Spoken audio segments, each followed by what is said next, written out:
February 5. Dear brothers and sisters in the Lord, ప్రభునందు ప్రియ సహోదర సహోదరులారా, today's verse for our meditation is taken from the book of Psalms 41 verse 3. నేటి దిన ధ్యానం కొరకు తీసుకోబడిన వాక్యము 41వ కీర్తన 3వ వచనములోనిది. The Lord will strengthen him upon the bed of languishing. రోగశయ్య మీద యెహోవా వానిని ఆదరించును. This verse highlights God's compassionate care for those who are suffering physically. భౌతికంగా ఎవరైతే వాళ్ళు శ్రమ గుండా బాధపడుతున్నారో వారి పట్ల దేవుడికి కలిగి ఉన్న అతని ప్రేమ ఇక్కడ చూస్తూ ఉన్నాం. This verse assures believers that God does not abandon them in the times of illness. ఇలాంటి అస్వస్థత రోగము కలిగినప్పుడు దేవుడు వారిని విడిచిపెట్టడు అన్న విషయాన్ని ఇక్కడ నిశ్చయపరుస్తుంది. Instead, God is present to sustain them in their weakness. దానికి బదులు వారి బలహీనతలో దేవుడు వారిని నిలబెట్టడానికి ఉన్నాడు అని, And even to restore them to health. అంతేకాకుండా వారికి మళ్ళీ ఆరోగ్యము కలిగిస్తాడు అని. To sustain means that God provides strength and encouragement. వాళ్ళని లేవనెత్తుతాడు అంటే దేవుడు వారికి బలము ప్రోత్సాహం అనుగ్రహిస్తాడు. And He gives comfort, ఆయన ఆదరణ కలుగజేస్తాడు. helping them endure sickness or hardship.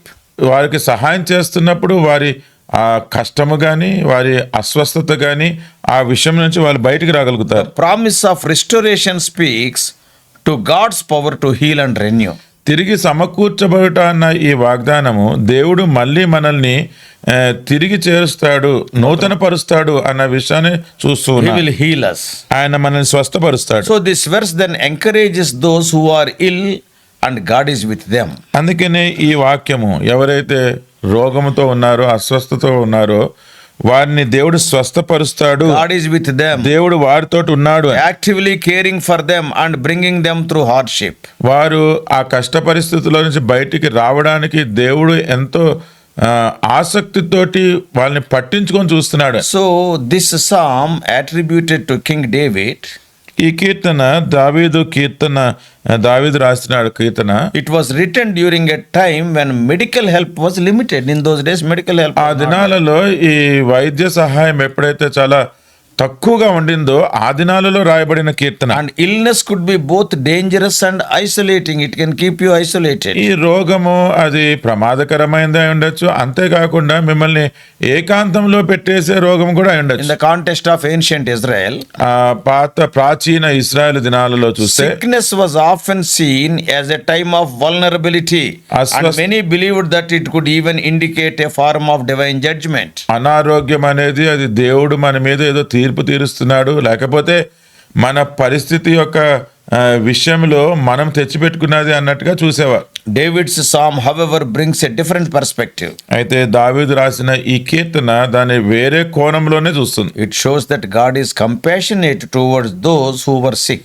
అనారోగ్యంగా ఎవరైతే ఉంటున్నారో వారి పట్ల దేవుడు ఎంతో ప్రేమ కలిగి ఉంటాడు అని చూస్తున్నాం. And He offers comfort and healing rather than condemnation. వారిని శిక్షించేది కాదు కానీ ఆయన ఆదరించి వారికి స్వస్థత అనుగ్రహిస్తాడు అని చెప్తుంది. Oh, this was a reminder to Israel that God's love extends to people's weakest and most vulnerable moments. ప్రజలు ఎప్పుడైతే చాలా బలహీనంగా ఉండి అనారోగ్యంగా ఉంటారో అటువంటి సమయంలో కూడా దేవుని ప్రేమ అక్కడ కనపరచబడుతుంది అన్నది చూస్తూ ఉన్నాం. So this verse reveals that God's care reaches beyond the spiritual and extend to the physical aspects of life also. ఈ వచనము దేవుని యొక్క పట్టింపు, లేకపోతే దేవుడు మనకు సహాయం చేసే రీతి అది ఆత్మీయమైన విషయాలే కాకుండా భౌతిక శారీరక సంబంధమైన అనారోగ్యం కూడా ఆయన సహాయం చేస్తాడని చూపిస్తుంది. God is not only concerned with the moral and spiritual well-being of His people, He also cares about the physical needs. దేవుడు మనుషులకు కేవలం నైతికమైన ఆత్మీయమైన విషయాలతోటే కాదు కానీ ఆయన భౌతికమైన శరీర సంబంధమైన అవసరతలు కూడా పట్టింపు కలిగి ఉన్నాడు. 2 words I have used just now. ఇప్పుడే 2 మాటలు నేను వాడాను. He sustains us and He restores us. ఆయన మనల్ని లేవనెత్తుతాడు, మళ్ళీ మనల్ని సమకూరుస్తాడు. What does it mean? దాని అర్థం ఏంటి? Sustaining means giving the grace to bear that pain. ఆయన మనల్ని చూచుకుంటాడు అంటే మనము ఆ కష్టాన్ని ఆ నొప్పిని భరించే కృపనిస్తాడు. Not only that, అంతేకాదు restoring means He heals. తిరిగి సమకూరుస్తాడంటే ఆయన స్వస్థపరుస్తాడు. So God shows that he is present and active in the daily struggles of human life. మనుషుని యొక్క అనుదిన ఈ సమస్యలలో పోరాటాల్లో. పోరాటాలలో దేవుడు దగ్గరుండి చూసుకుంటాడని ఈ వాక్యం చెప్తుంది. So this verse encourages believers to trust that God's mercy and kindness, it touches all parts of our lives, even in difficult times or illnesses or spiritual battles, whatever it may be. అందుకనే దేవుని యొక్క కనికరము, దేవుని యొక్క ప్రేమ మన జీవితంలో అన్ని పరిస్థితుల్లో, అది మన అనారోగ్యమై ఉండొచ్చు, మన బలహీనతలై ఉండొచ్చు, అవి ఆత్మీయమైన పోరాటాలు ఉండొచ్చు, శారీరకమైన పోరాటాలు ఉండొచ్చు, మనం పొందుకోగలము. So this verse uses very vivid language that emphasizes God's attentiveness to the sick.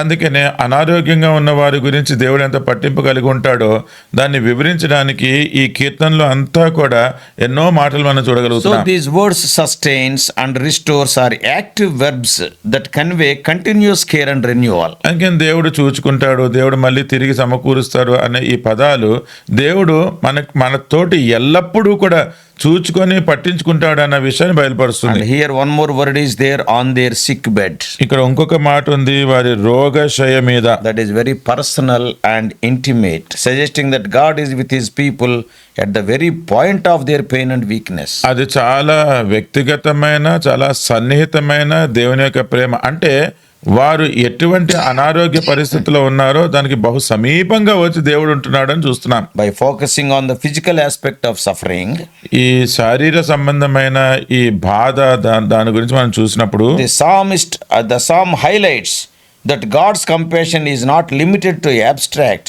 or distant help, but involves his close and immediate presence at the time of need.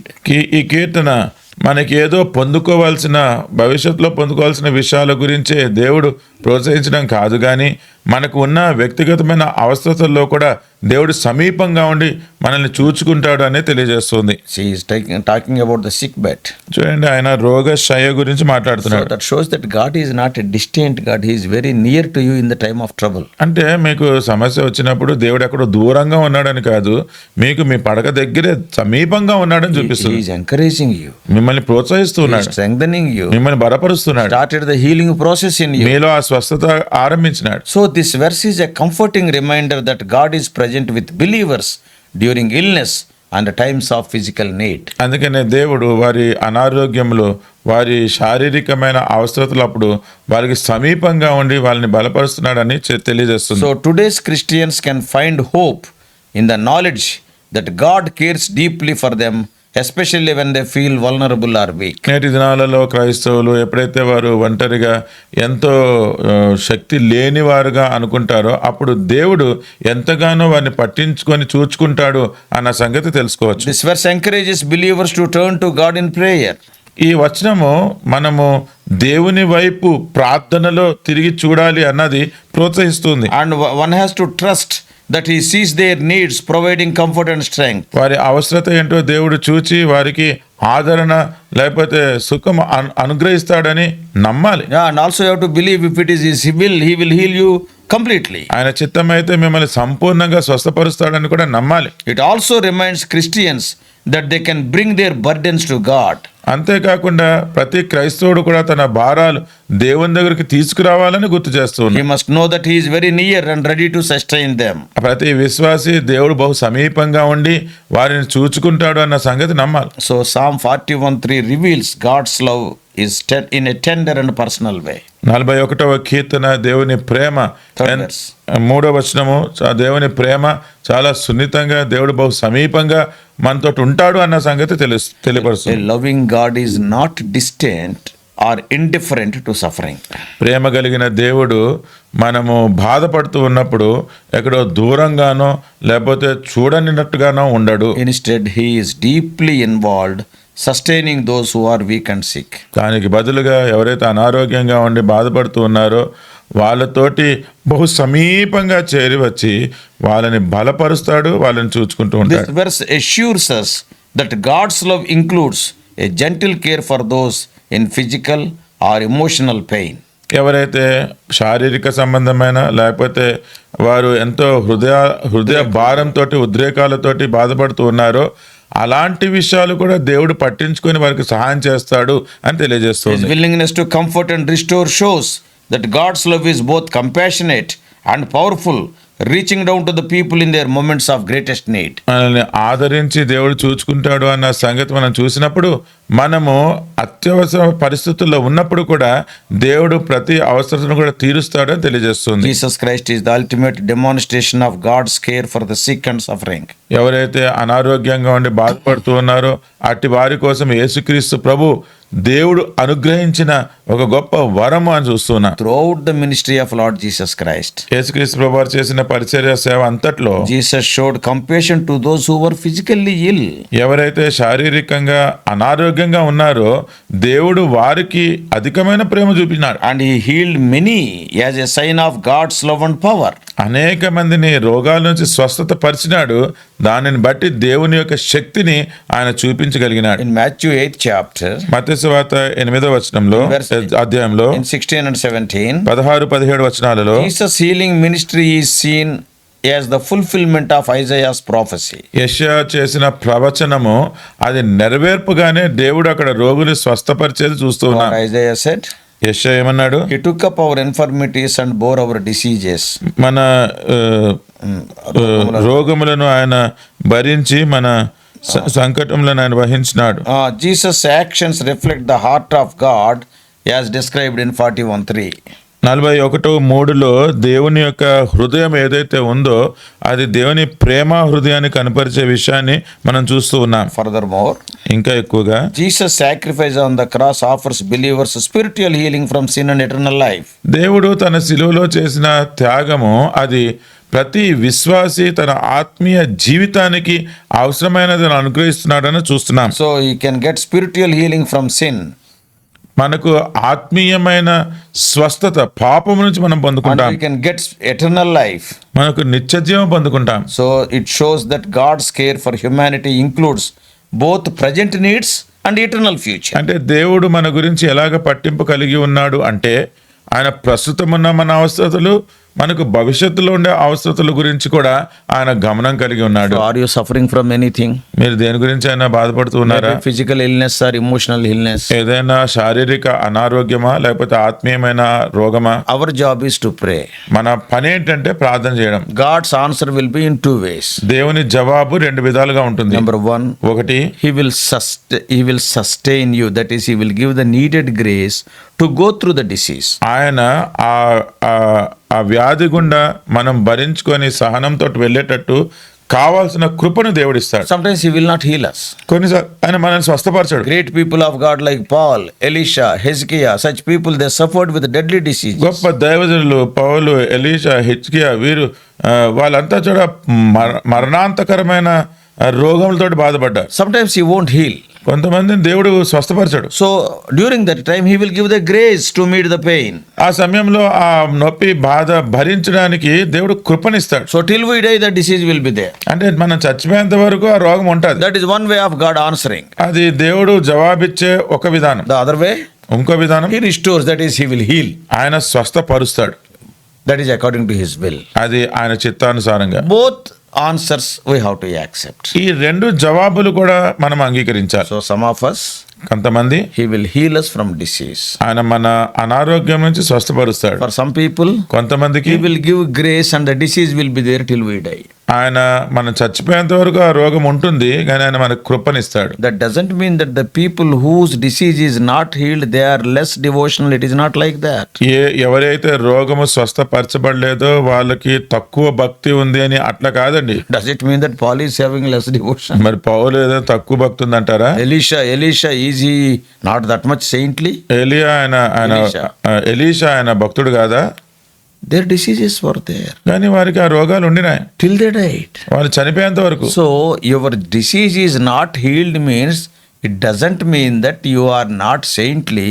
It means that God is sustaining you. He is giving more grace. అంటే మీ రోగము స్వస్థపరచబడలేదు అంటే మీరు భక్తిలో ఉన్నవారు కాదు అని కాదు, కానీ దేవుడు ఆ రోగమును భరించడానికి అధికమైన కృపనిస్తున్నాడు. You are enjoying extra grace. అంటే మీరు అధికమైన కృప అనుభవిస్తున్నారు. Yeah, both the answers we have to agree. ఈ రెండు జవాబులు కూడా మనం అంగీకరించాలి. But our job is to pray. మన పని ఏంటంటే మనం ప్రార్థించాలి. Yeah, okay. Actually, as human beings, we want the complete healing. చూడండి, మానవులంగా మనకి సంపూర్ణమైన స్వస్థత కావాలి. Though you are healed, one day you are going to die.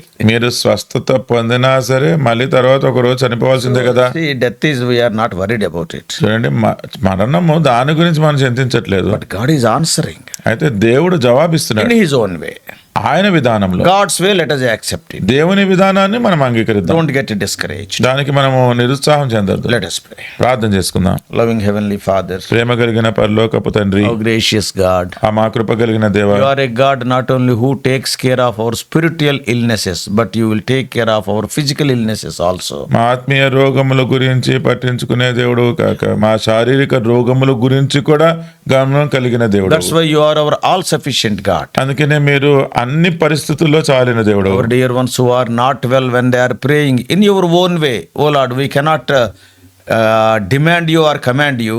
In your own way, oh Lord, answer that prayer. అనారోగ్యంగా ఉన్న మా ప్రియులు ఎవరైతే ప్రార్థన చేస్తున్నారో ప్రభా, మరి మేము మీకు ఆజ్ఞాపించలేము, మీకు చెప్పలేము, కానీ మీ విధానంలో, మీ సొంత విధానంలోనే వారి ప్రార్థనకు జవాబు ఇవ్వండి. Sometimes people without any diseases are also they are dying. కొన్నిసార్లు ప్రజలు ఏ రోగము లేకుండానే చనిపోతున్నారు. Sometimes in an accident they are dying. కొన్నిసార్లు ఏదో ప్రమాదంలో మరణిస్తున్నారు. Without their mistake they are dying. వారి తప్పు లేకుండానే We చచ్చిపోతున్నారు. cannot question your oh Lord will. ప్రభా, మీ చిత్తాన్ని మేము ప్రశ్నించలేము. But we thank thee, you are answering our prayers. అయితే మీరు మా ప్రార్థనకు జవాబిస్తున్నందుకు వందనాలు Dear చెల్లిస్తున్నాం. ones, oh Lord, as they are praying for their physical illnesses, ఎవరైతే వారి శారీరక అనారోగ్యం గురించి ప్రార్థిస్తున్న ప్రియులు ఉన్నారో, oh Lord, if your will is not to heal them, give them more grace to bear the pain. ఓ ప్రభా, మీ చిత్తము కనుక వారికి స్వస్థత ఇవ్వకూడదని ఉంటే ప్రభా, మరి ఆ నొప్పిని భరించడానికి అధికమైన కృపనివ్వండి. If it is your will to heal them, heal them. ప్రభా, మీ చిత్తంలో వారిని స్వస్థపరచగలిగితే స్వస్థపరచండి. In Jesus' precious name we pray. యేసుక్రీస్తు వారి ప్రశస్తమైన నామములో ప్రార్థిస్తున్నాము తండ్రి. Amen. Amen. God bless you all. Please subscribe for more spiritual messages to the YouTube channel John Victor Telugu Messages.